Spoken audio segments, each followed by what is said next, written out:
Since the beginning of the Israel-Gaza war, Hasan, one of the biggest political YouTube live streamers and a prominent voice for the Palestinian cause, has begun to alienate a lot of his progressive Jewish audience. His posts and live streams explaining what anti-Semitism looks like have raised concern about the way he seems to downplay the experiences of Jewish people. And this rhetoric is very troubling, especially with the tremendous rise of anti-Semitism over the last couple of years.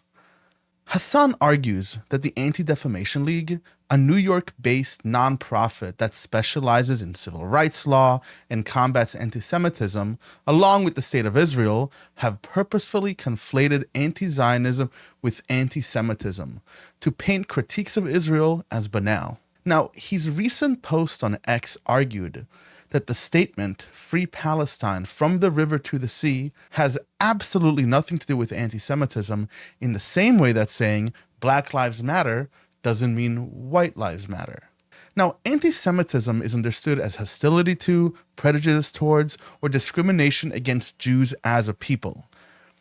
But unlike most forms of bigotry, anti-Semitism takes on a unique form because Jews aren't unified by a single factor. Jewish identity is complex.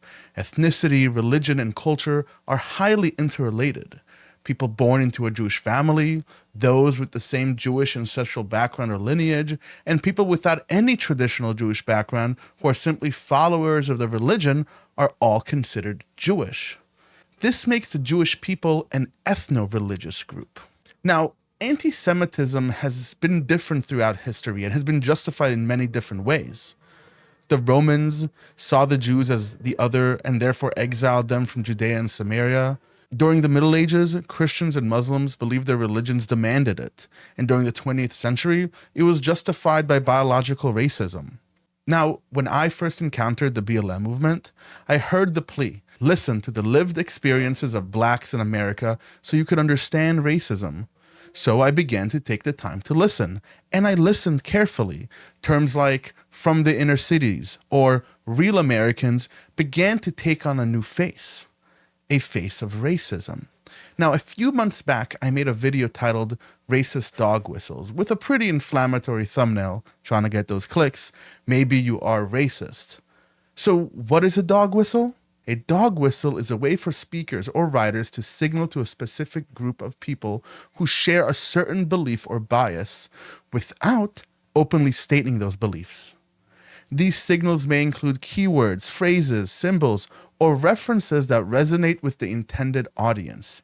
Now, this is a type of operant conditioning that triggers our behaviors and our attitudes. There are many examples of Jewish dog whistles.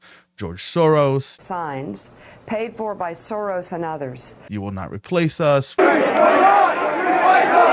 Ruling elites. This is a matter of the ruling elites versus the rest of us. It's not Republican or Democrat, right? "Free Palestine from the river to the sea" is one of these dog whistles, to those who hear it. Now, Palestine isn't just the West Bank or Gaza. It's the entire area from the Jordan River to the Mediterranean. "From the river to the sea" is chanted during rallies where they also hold up signs that say "clean the world," with the multiple Israeli flags being dumped into a trash can. And during the same rallies they've chanted in Australia, "Gas the Jews."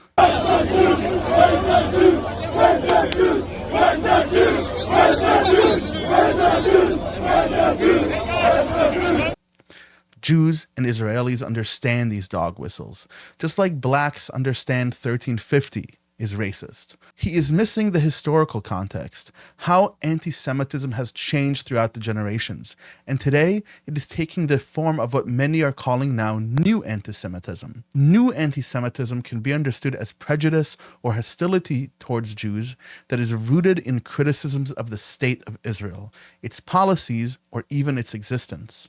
It suggests that contemporary anti-Semitism manifests through opposition to Israel and Zionism rather than through traditional forms of anti-Semitism that were used to be based on religious or racial stereotypes. Today, anti-Semitism is sometimes rooted in the removal of Jews from the state of Israel, from the river to the sea. If you like my content, like and subscribe, and as always, stay thinking.